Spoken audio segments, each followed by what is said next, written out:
ನಮಸ್ಕಾರ ಸ್ನೇಹಿತರೆ. ಸಿಟೆಟ್ 2026ಕ್ಕೆ ಸಂಬಂಧಪಟ್ಟ ಹಾಗೆ ಒಂದು ಸಮಸ್ಯೆ ಉದ್ಭವಿಸಿರ್ತಕ್ಕಂಥದ್ದು ಏನಂತಂದರೆ, ನಿಮ್ಮ ಒಂದು ಸಿಟಿ ಇಂಟಿಮೇಷನ್ ಸ್ಲಿಪ್ಪನ್ನು ಡೌನ್ಲೋಡ್ ಮಾಡ್ಕೊಳ್ಳುವಾಗ ಸಂದರ್ಭದಲ್ಲಿ ಇಮೇಜ್ ಡಿಸ್ಕ್ರಿಪೆನ್ಸಿ ಬಗ್ಗೆ ಈಗ ಬರ್ತಕ್ಕಂಥ ಒಂದು ಸಮಸ್ಯೆ ಆಗಿದೆ.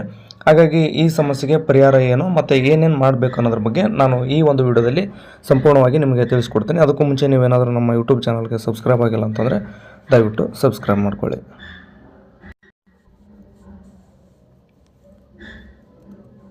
ನೀವು ಸಿಟೆಟ್ ಅಪ್ಲಿಕೇಶನ್ ಹಾಕುವಂಥ ಸಂದರ್ಭದಲ್ಲಿ ಫೋಟೋ ಮತ್ತು ಸಹಿಯನ್ನು ಸರಿಯಾದಂಥ ಒಂದು ಫಾರ್ಮ್ಯಾಟ್ನಲ್ಲಿ ಹಾಕಿರೋದಿಲ್ಲ. ಅಂದರೆ ಅನೇಕ ಅಭ್ಯರ್ಥಿಗಳು ತಮ್ಮ ಫೋಟೋ ಅಥವಾ ಸಹಿಯನ್ನು ಸರಿಯಾದಂಥ ಒಂದು ಫಾರ್ಮ್ಯಾಟ್ನಲ್ಲಿ ಇಲ್ಲದ ಕಾರಣ ಪರೀಕ್ಷಾ ಕೇಂದ್ರದ ಒಂದು ಮಾಹಿತಿಯನ್ನು ಅಂದರೆ ಎಕ್ಸಾಮ್ ಸಿಟಿ ಡೀಟೇಲ್ಸನ್ನು ನೋಡೋಕ್ಕೆ ನಿಮ್ಮಿಂದ ಸಾಧ್ಯ ಆಗ್ತಾಯಿಲ್ಲ. ಹಾಗಾದರೆ ಇದಕ್ಕೆ ಕಾರಣ ಏನು ಅಂತಂದರೆ, ನೋಡಿ, ನಿಮ್ಮ ಒಂದು ಫೋಟೋವನ್ನು ಅಪ್ಲೋಡ್ ಮಾಡುವಂಥ ಸಂದರ್ಭದಲ್ಲಿ 10 KB ಯಿಂದ 100 KB ಒಳಗಡೆ ಅದು ನಿಮ್ಮ ಫೋಟೋ ಇರಬೇಕಾಗತ್ತೆ. ಅದು ಏನಾದರೂ 100 KB ಗಿಂತ ಅಥವಾ 10 KB ಒಳಗಡೆ ಇದ್ದಾಗ ಈ ಒಂದು ಇಮೇಜ್ ಡಿಸ್ಕ್ರಿಪೆನ್ಸಿ ಅಂತಕ್ಕಂಥ ಸಮಸ್ಯೆ ಬಂದಿರತಕ್ಕಂಥದ್ದು. ಆನಂತರ ಸಹಿ ಕೂಡ ನೋಡಿ, ಸಹಿ ಅಂತಕ್ಕಂಥದ್ದು 3 KB ಯಿಂದ 30 KB ಒಳಗಡೆ ಇರಬೇಕಾಗುತ್ತೆ. ಅಂದರೆ 3 KB ಮತ್ತು 30 KB ಇದರ ನಡುವೆ ನಿಮ್ಮ ಒಂದು ಸಹಿ ಇಮೇಜ್ ಸೈಜ್ ಇರಬೇಕಾಗುತ್ತೆ. ಹಾಗಾಗಿ 10 ರಿಂದ 100 KB ಒಳಗಡೆ ನಿಮ್ಮ ಫೋಟೋ ಮತ್ತು 3 ರಿಂದ 30 KB ಒಳಗಡೆ ನಿಮ್ಮ ಒಂದು ಸಹಿಯ ಇಮೇಜ್ ಇಲ್ಲದೇ ಇರುವಂಥ ಕಾರಣದಿಂದಾಗಿ ಈ ಒಂದು ಇಮೇಜ್ ಡಿಸ್ಕ್ರಿಪೆನ್ಸಿ ಅಂತಕ್ಕಂಥ ಸಮಸ್ಯೆ ಬಂದಿದೆ. ಹಾಗಾದರೆ ಇದನ್ನೇನು ಮಾಡಬೇಕಂದ್ರೆ, ನೀವು ಮತ್ತೊಮ್ಮೆ ಫೋಟೋ ಮತ್ತು ಸಹಿಯನ್ನು ಸರಿಯಾಗಿ ಅಂದರೆ ಸರಿಯಾದಂಥ ಒಂದು ಫಾರ್ಮ್ಯಾಟ್ನಲ್ಲಿ ಅಪ್ಲೋಡ್ ಮಾಡಬೇಕಾಗುತ್ತೆ.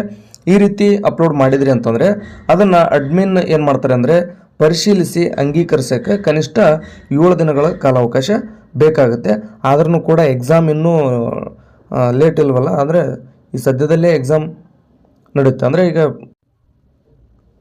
ಇವತ್ತು ಆಲ್ರೆಡಿ 27, ಅಂದರೆ 7 ಮತ್ತು 8ನೇ ತಾರೀಕಿಗೆ ಎಕ್ಸಾಮ್ ಇರೋದ್ರಿಂದ ನೀವು 7-8 ದಿನ ಕಾಯ್ಕೊಂತ ಕುಂತ್ರಿ ಅಂತಂದರೆ ಅಲ್ಲಿ ಅಂದರೆ ಕನಿಷ್ಠ 7 ದಿನ ಏನು ಅಡ್ಮಿನ್ ಮಟ್ಟದಲ್ಲಿ ಪರಿಶೀಲನೆ ನಡೆಯುತ್ತೆ. ಅಲ್ಲಿ ವೇಟ್ ಮಾಡೋದಕ್ಕಿಂತ ನೀವು ಮತ್ತೊಂದು ಸಾರಿ ಇಮೇಲ್ ಮೂಲಕ ದೂರನ್ನು ನೀಡಬೇಕಾಗುತ್ತೆ. ಅಂದರೆ CBSE ಮಂಡಳಿಗೆ ನೀವೇನು ಮಾಡಬೇಕು, ನೇರವಾಗಿ ಇಮೇಲ್ ಮೂಲಕ ದೂರು ನೀಡಬೇಕು. ಅದರಲ್ಲಿ ನೀವೇನು ಮಾಡಬೇಕು, ನಿಮ್ಮ ಒಂದು ಅಪ್ಲಿಕೇಶನ್ ಇರಬೇಕು. ಅಪ್ಲಿಕೇಶನ್ನಲ್ಲಿ ಯಾವ ರೀತಿ ಹೆಸರಿದೆ ಅದೇ ರೀತಿ ಹೆಸರು ಇರಬೇಕು. ಮತ್ತು ಅರ್ಜಿ ಸಂಖ್ಯೆಯನ್ನು ಕೂಡ ಅದರಲ್ಲಿ ಹಾಕಬೇಕಾಗುತ್ತೆ.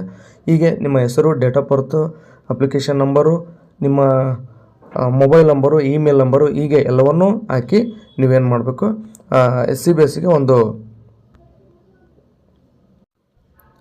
ದೂರನ್ನು ನೀಡಬೇಕಾಗುತ್ತೆ. ಈ ರೀತಿ ನೀವು ದೂರು ನೀಡುವುದರ ಮೂಲಕ ನಿಮ್ಮ ಸಮಸ್ಯೆಯನ್ನು ಕೂಡ ಪರಿಹರಿಸ್ಕೊಳ್ಬೋದಾಗಿರುತ್ತೆ. ಸೊ ಒಟ್ಟಾರೆಯಾಗಿ ನಿಮಗೆ ಹೇಳೋದೇನಂತಂದರೆ, ಯಾರಿಗೆಲ್ಲ ಈ ಸಮಸ್ಯೆ ಬಂದಿದೆ ಅವರು ಮತ್ತೊಮ್ಮೆ ನಿಮ್ಮ ಫೋಟೋ ಮತ್ತು ಸಹಿಯನ್ನು ಸರಿಯಾದಂಥ ಫಾರ್ಮ್ಯಾಟ್ನಲ್ಲಿ ಅಪ್ಲೋಡ್ ಮಾಡಿ. ನಾನು ಈಗ ಹೇಳಿದಂತೆ 10 ರಿಂದ 100 KB ಒಳಗಡೆ ಇಮೇಜು, 3 ರಿಂದ 30 KB ಒಳಗಡೆ ನಿಮ್ಮ ಸಹಿಯನ್ನು ಅಪ್ಲೋಡ್ ಮಾಡಿ 6-7 ದಿನದಲ್ಲಿ ಅಡ್ಮಿನ್ನು ಅಂಗೀಕರಿಸ್ತಾರೆ.